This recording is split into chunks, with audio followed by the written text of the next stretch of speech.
Hello, everyone. I'm Melissa Dudan with the City of Las Vegas. Thank you so much for joining us this morning. We have a lot to talk about. Since March 1st of, almost March of last year, CCSD kids have been out of the classroom, but beginning March 1st, the Clark County School District is going to begin allowing pre-K through third graders back into the classroom after enduring distance learning for almost a year. This has generated a lot of questions about how will work, what students are to expect, what parents should expect, and what teachers should expect. The Clark County School District has actually prepared a video, and we want to show you that before we get started.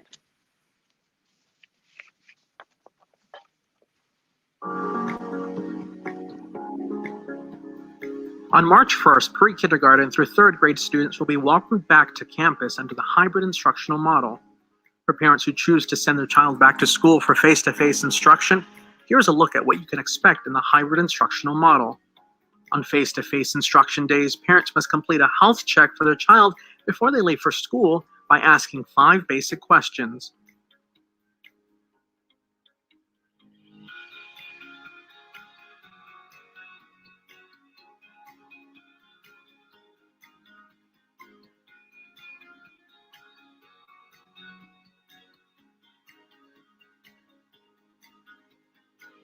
When arriving at school, parents and students should look for the assigned entry point.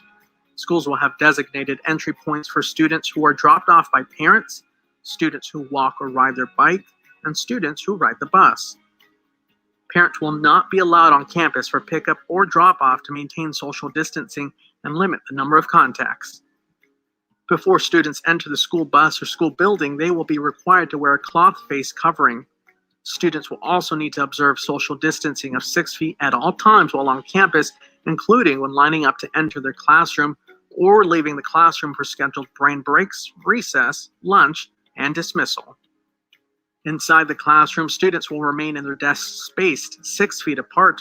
Also, students will need to have their device with them each day, as some lessons on face-to-face instruction days will require the use of distance learning tools and programs. Students will go with their class to the multi-purpose room each day to pick up lunch before eating with their classmates in their classroom or outdoors. In some instances, cafeterias and multi-purpose rooms will be used with social distancing and seating charts in place. At dismissal time, students will leave the school through their designated exit point. Student release times will be staggered to increase adherence to social distancing protocols. On days students are not in the physical classroom, they will participate in distance education through work assigned by their classroom teacher, which will include live and independent assignments. Schools should be communicating more specific plans with parents as the first day of hybrid instruction approaches. To learn more about hybrid instruction, visit reconnect.ccsd.net.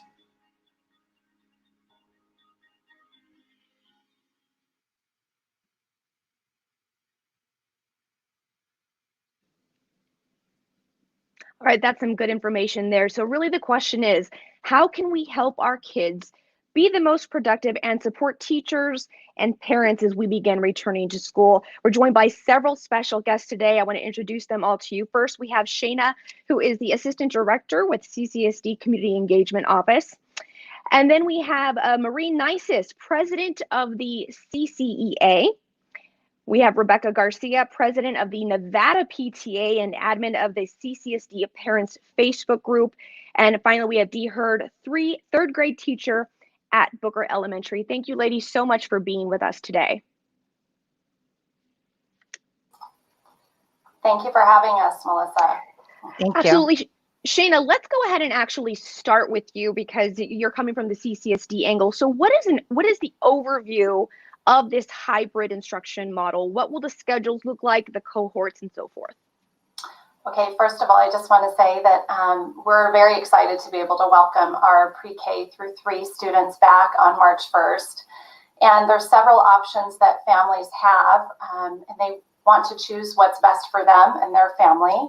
So we have 3 different cohorts. Cohort A is where they will have their students attend face-to-face instruction on Mondays and Tuesdays, and then engage in distance education on Wednesday, Thursday, and Friday.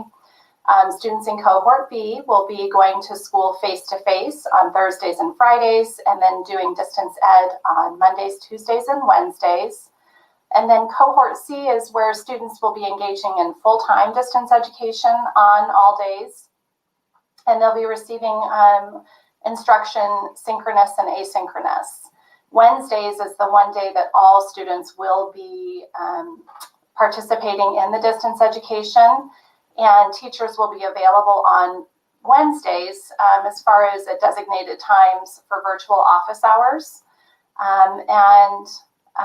It's an exciting opportunity. We're very excited about getting our kids and our staff back in the buildings, and while adhering to all of the safety guidelines.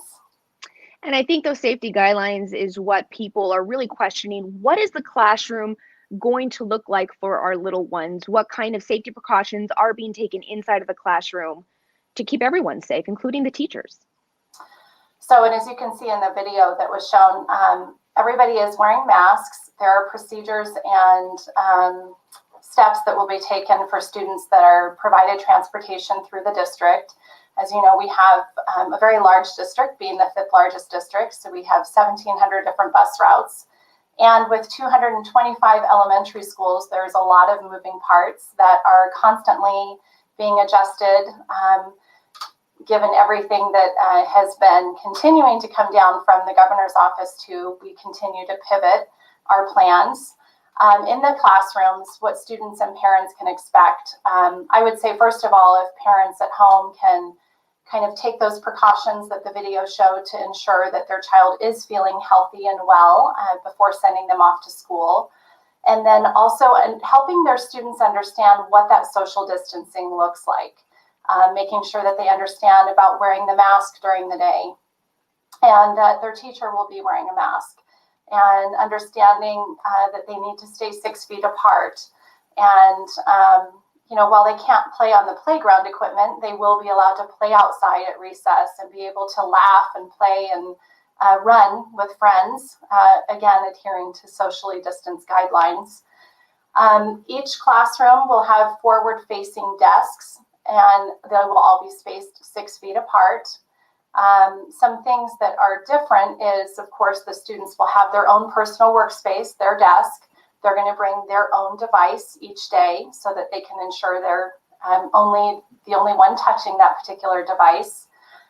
They will have instructional supplies that will be personal to them, such as manipulatives for those early grades.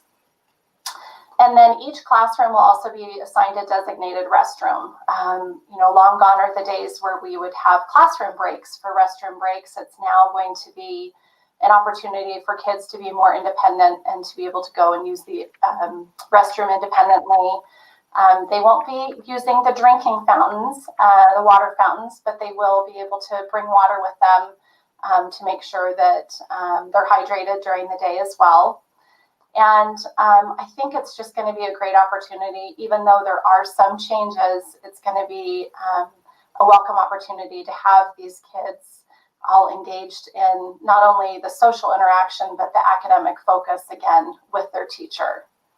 Yeah, absolutely. And I do want to say that you use the word pivot, and that's something that everybody has had to do over the last year, whether you're staff, teachers, parents, students, everyone has really had to learn how to pivot. So Maria, I want to actually turn to you now. Teachers especially, they've been, a lot of it's been expected of them. So what are the teachers expecting, or what should they expect as they go back to the classroom? And what kind of responsibilities have now been placed on them? What kind of support are you looking for from the district for them? Well, luckily, we've been working collaboratively with the district to work through some of the issues that have come up. The number one concern for our educators clearly has been safety, not only the safety of themselves, but of their students as well. So when they've reached out and they've had concerns, we definitely work with the district to ensure that everything is being done the way it's supposed to be done. So then, once you move past that, it's preparing for those kiddos. And, the teachers are excited to see the kids. This is the first time they'll have them in front of them. So they want to make sure that all the routines are going to be set in place and that they're ready to go. This is, I think they're going to be a little bit nervous because they want to make sure that everyone's safe. But now that, vaccines have come into play, I think more educators are feeling more comfortable with returning to the classroom. And I think, we're all eager to see what it will look like next week. I'm concerned as a parent from the education standpoint. And one of the questions that I had is for those parents who have decided to keep their kids in Cohort C, which is the full-time distance learning, how do you ensure that the children who are returning for the hybrid instructional model are receiving the same kind of education as those who are still doing this distance learning? So as a former classroom teacher, that was one of my concerns. How do we expect a teacher to be as effective as possible? Because now that we're going to have students in front of a teacher, they really want to focus on making sure they're doing the best that they can for those students, but also with the understanding that there's children at home who are doing, distance learning. So initially, we were concerned that if a teacher was going to have to do all 3 cohorts, is that the best solution for a teacher to be as prepared as possible for their students? And then, there has been some flexibility from building to building because the numbers vary from one school to the other. And, some educators are very comfortable deciding to do all 3 cohorts to make sure that they keep their class. And then depending on the numbers at a different school, it could be that, they have a different teacher to ensure that they meet the needs of those kids. Because at the end of the day, we want to continue to make sure that they get the best instruction possible. Yeah, and I think that was a question, if your child is going to be in Cohort A, are they going to still have the same teacher as they had this past year? And I guess you're saying, Marie, that will vary from school to school depending on the number of kids returning. Is that correct? That's correct. Because at some sites, the number of students that are returning aren't as big of a percent as other schools. So really to make the needs of our families, ensuring that they have choice, because sometimes they will have the same teacher. And, for instance, at my granddaughter's school, she'll have a different teacher on Monday and Tuesday, but then Wednesday, Thursday, and Friday, she will have her original teacher. So I think, people have come up with some creative ways to ensure that we do the best that we can for our students. Okay, Rebecca, let me go ahead and turn to you now. You're the Nevada PTA president, so I'm sure you've been able to talk to other districts about hybrid instruction. What have you heard from those school districts in terms of how hybrid instruction is going, and what are parents most concerned about that you're hearing from your Facebook group? Well, across the state, parents have been excited at any opportunity to have in-person instruction this year because I think we recognize that for some kids, there is no replacement to that face-to-face interaction. And it's an adjustment with the new social distancing requirements and the different schedules. But I've heard from other districts who've implemented this as far back as August, that as kids get into the schedule and into the classroom, they're able to adapt. Kids are remarkably adaptable, I think sometimes more than we give them credit for. And so they have learned to adjust to wearing the mask all day and getting that increased distance. But it also is important for parents to recognize that this is a different schedule than we're used to. So there's going to be some transition to prepare for. We got to get settled into the new changes of days in class versus days at home, the schedule changes even for those who are remaining distance. And then also parents need to be prepared for the new screening. And it's really important as a community that we all step up and work to ensure that, healthy kids go to school and those who aren't stay home so that we can keep schools and classrooms open as long as possible. Yeah, absolutely. And I actually want to circle back to that here in a little while, but I want to hear from Dee Heard. Dee, you're a teacher. What is the thing that parents can do right now to support you guys in everything you're having to kind of take on? Yes, parents can best support teachers in 2 ways. One is to continue to communicate challenges and needs to teachers. Most successful teachers find that communicating, whether it's via chat, text message, video, email, about the needs makes it easier to provide tailored resources. 2, just being open to flexibility. And I think that's a term that we've all used because schools and teachers continue to make accommodations to meet the needs of all students. How understanding are teachers right now? And I have to say, I do have a first grader, and all of his teachers have been extremely understanding, especially with the technology aspect and trying to get a first grader to maneuver Canvas and everything. I mean, I've probably lost my mind a few times, but I've always noticed that I've been able to reach out to the teachers, but I'm reluctant to do so much because I feel like maybe I'm bothering them. What would you answer to that as a teacher? I would say absolutely not. It is not a bother. We welcome whenever a parent is available to speak to us again via any communication, because um, it really allows it to make it better for us to communicate with each other so that we are able to provide the necessary resources in order to be successful, whether it's inside of the classroom or whether it's remotely. But that communication is definitely a key source. Okay, very good to know. Rebecca, kind of you and I were talking yesterday, and you said that one of the biggest things that parents are asking is logistics and scheduling. And I kind of want to go into logistics because I was concerned about before and after school care. So I do want to mention that SafeKey is going to be available through the city of Las Vegas, I believe also through Clark County for before and after care on days that your child is attending in-person school. So if your kids are going to cohort A, they are not eligible for SafeKey on cohort B, is my understanding. We do want to remind you that there is a minimum number that the site must meet in order for SafeKey to actually work there. So the city of Las Vegas is going to be working to notify parents whether the site is actually going to be offering that as the week approaches. So it's important to get your child registered. That is the website that you can go to, lasvegasnevada.gov/SafeKey, so that the city can adequately plan for those numbers and which sites will open.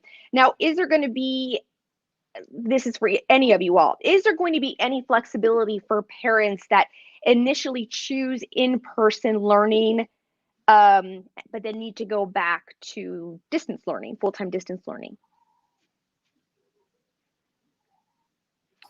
Absolutely. If a family chooses and first anticipates that they want their child to be in the school, either cohort A or cohort B, and then decide that they would like to switch to cohort C, it just needs to be communicated to the administrator of that particular building. But absolutely, it's completely understandable.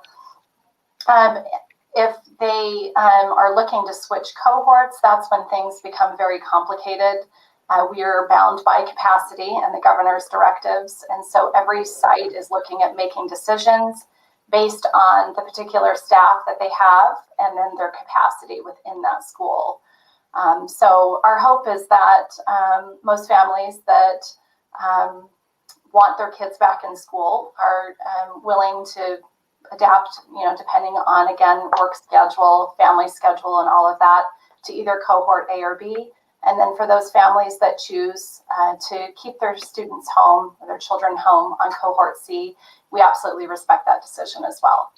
Right, Shana, and I think you make a really great point that the Clark County School District can put an umbrella of what the schools need to follow, but the needs are going to be different at every school. Some schools are going to have more students who want to come back, some less, same with staff and so forth. So that's really important to keep in mind. Now, I want to circle back to kids possibly getting a cold or how we're going to handle a child who becomes ill during the school day and what it means actually for contact tracing. I'd like to get perspective from each of you. Shana, I'm going to go ahead and start with you.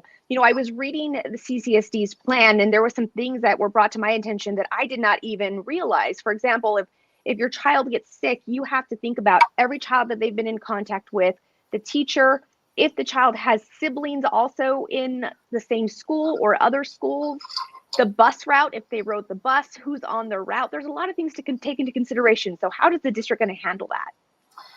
So, well, I'll first say from the building perspective, there's going to be 3 points of service. And so you're going to have the classroom that will now manage any of those minor first aid injuries to prevent the health office congregation that we've had maybe in the past that will no longer be happening. The second point of service will be the health office, and that will be essentially established for those well students that have healthcare needs that have to be addressed only in the health office and that cannot be addressed in the classroom. And then finally, the third point of service is that sick room.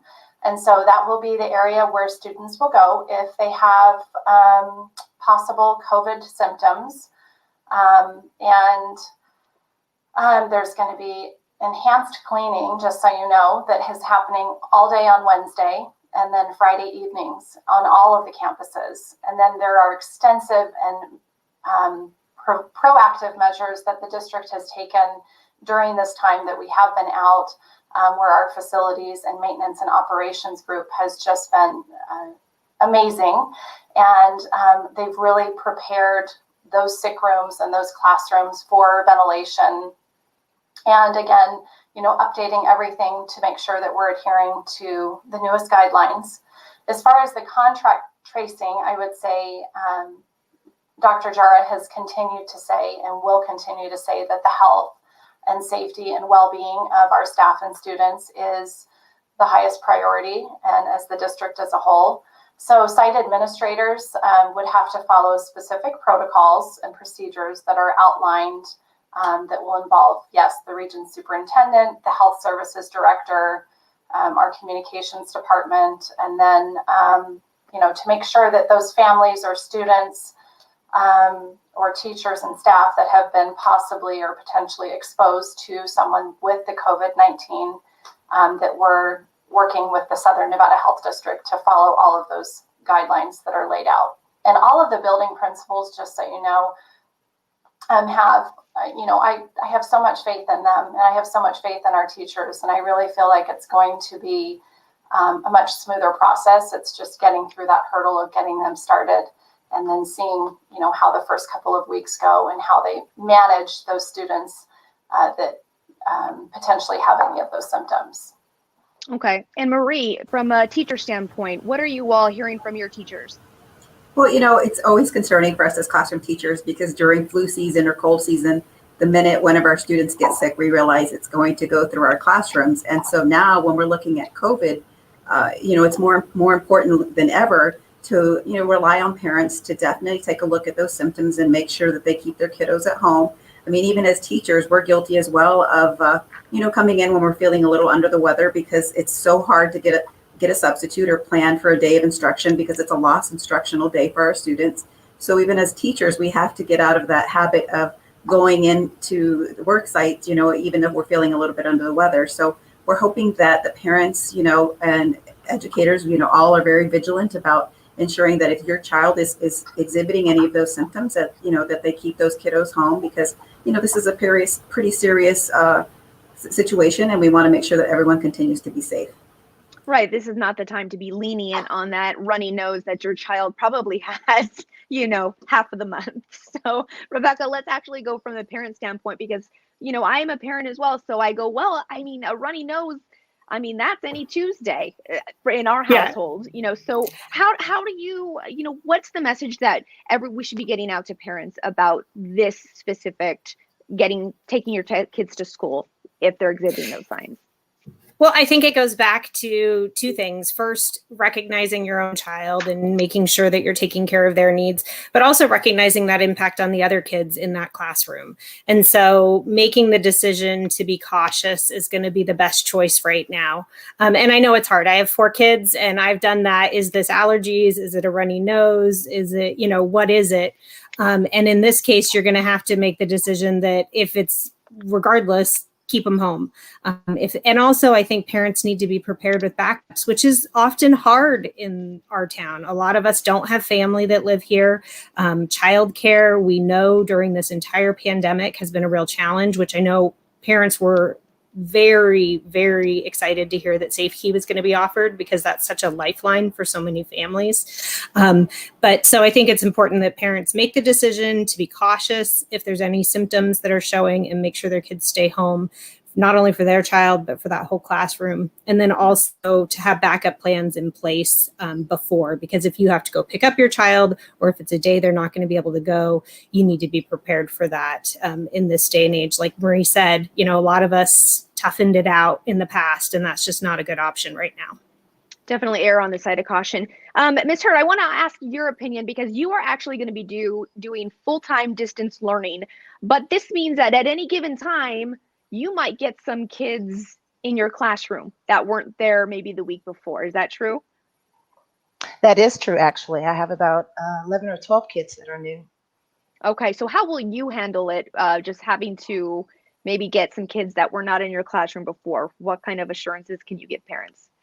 Yeah, I just think that as teachers, we continue to be flexible and just understanding of the changes that are happening due to COVID, and just kind of reemphasize that flexibility of communicating to our parents their needs, their challenges, and understanding that we need to be flexible as well with our parents as well, whether it's with schoolwork, whether it's a child that may not feel ill, and just communicating those issues to administration at that time.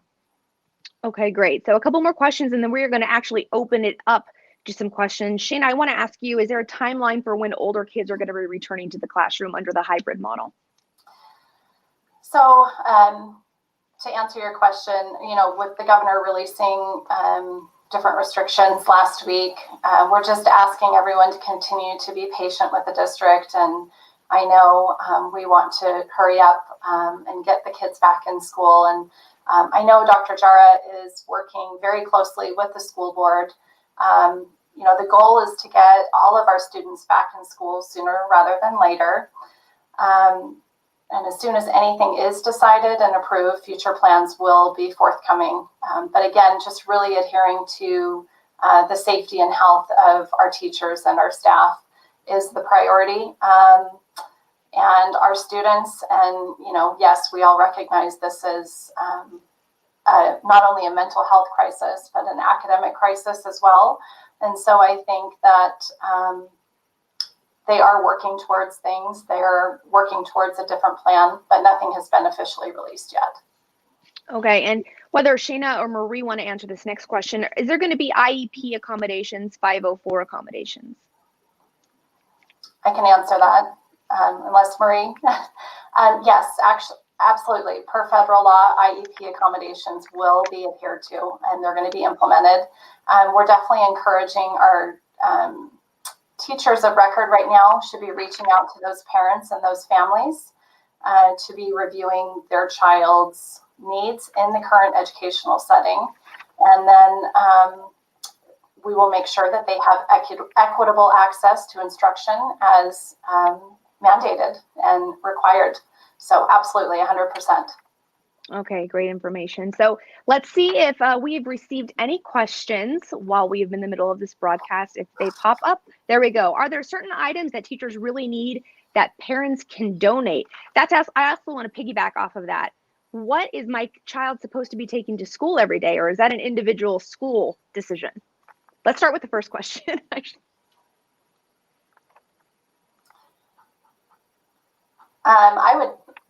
can answer at least. I'm sure you can talk from a teacher perspective, but I would say probably your child's going to want to wait to hear specifically from the building principal and teachers as far as what specific items can be brought. If there's things that teachers or that we anticipate teachers will need that parents want to donate, I would definitely encourage you to contact the School Community Partnership Program. That's an office within the Clark County School District. And they provide resources to schools, whether it be your own child's school or to schools that have higher needs. And that would ensure that those supplies get into the hands of those teachers and students that truly need it. Absolutely. Dee, do you want to answer? Yeah, I was just going to, yes, just to piggyback on that. I think that it's important that you notify or contact the administrator of each school, because each school has different needs and different requirements at that time. But definitely reach out. But definitely we need our computers. We have to make sure that we're taking our technology, making sure that we're still charging them and being prepared for the day. Okay, let's see if there's any other questions. Now, my question is, do kids this young get punished if they don't follow procedures? They are kids, so obviously they won't follow them at this young of an age. So I'm assuming that Celeste is referring to maybe kids not wearing their masks or struggling to keep those masks on during the day or following that 6-foot guideline. How do you all answer this question? Well, I think clearly one of the things is the expectations, right? This is the first time they're going to be physically in a classroom. So at the beginning of a normal school year, as a teacher, we go through procedures, and I think it'll be a lot about that, just the continual reminding of what the procedures are and the safety. Kids, are very resilient, like Rebecca said earlier, and they catch on really quickly. So when a teacher sets up their procedures, things are just naturally go that way. So I'm sure with a very gentle reminder. Children will remember that they do need to have their masks on at all time, and the social distancing. That, I think that's the part will probably be the hardest, is because they naturally want to gravitate to one another. So, I think with the procedures being set in place at the beginning of this process, I think it will be okay. Yeah, that's a really good point. I can say that I've volunteered in my son's classroom before last year, and the power these teachers had over keeping my kids still was amazing. So yeah, and I would just add to that I think parents can do a lot right now in practicing at home. I know a year ago, I never thought my kids would wear a mask for hours without it bothering them. I have kids who have some sensory issues, but now it's just a part of life for them. And so I think as families, we can make sure kids have their masks ready, make sure they're used to wearing them, make sure you're picking out masks that have a good fit, that don't send them with the mask that irritates them already. And that, so there's little things that we can be doing at home now. Even I didn't know what 6 feet was. I mean, that wasn't a measurement that I was walking around knowing what that was, a year ago. And so there's things that we can be doing at home to help the teachers. And I agree, I have the same respect. I could never be a classroom teacher with 35 fourth graders. But we can, as parents, we can set those expectations before they even leave our home, and we can get them comfortable with some of these practices so that it's less work for teachers in the classroom. Absolutely. Okay, let's see if we have any more questions. Hi, should we send a charger with the Chromebook, or will there be chargers in class? Very good question. I asked this yesterday to a friend of mine.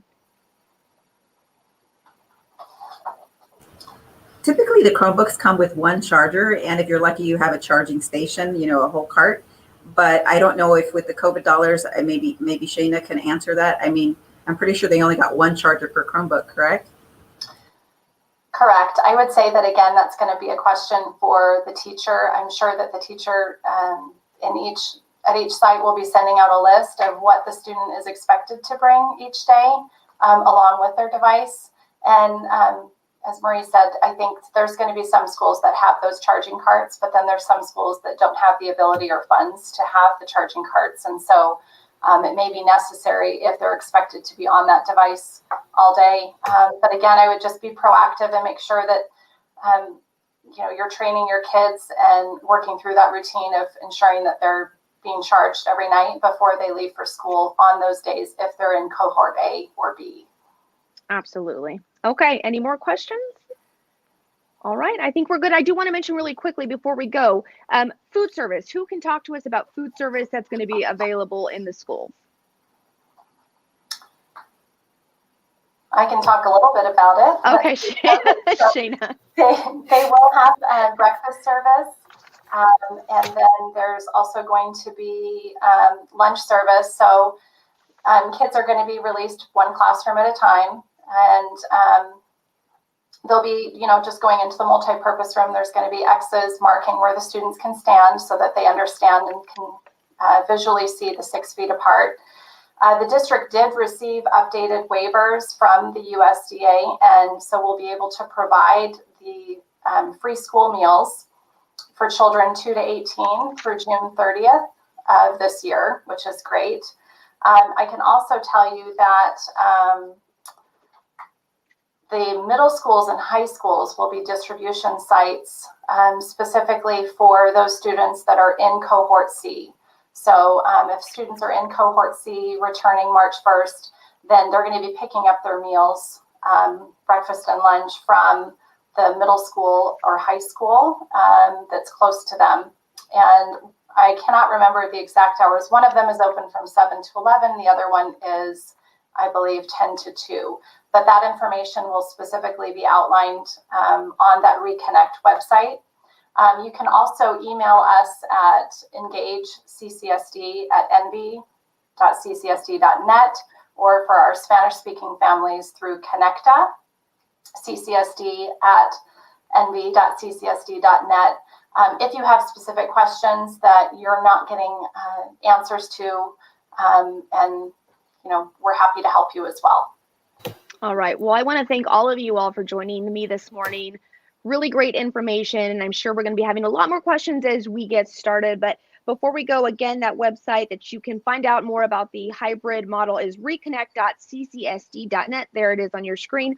Also, the safe key information for elementary school kids in the city of Las Vegas can be found at lasvegasnevada.gov/safekey. We also want to remind parents that the Vegas Strong Academy is going to continue to operate for students on the days that they don't attend in person, or if they are a full-time distance learning. You can learn more about that at lasvegasnevada.gov/Vegas Strong Academy.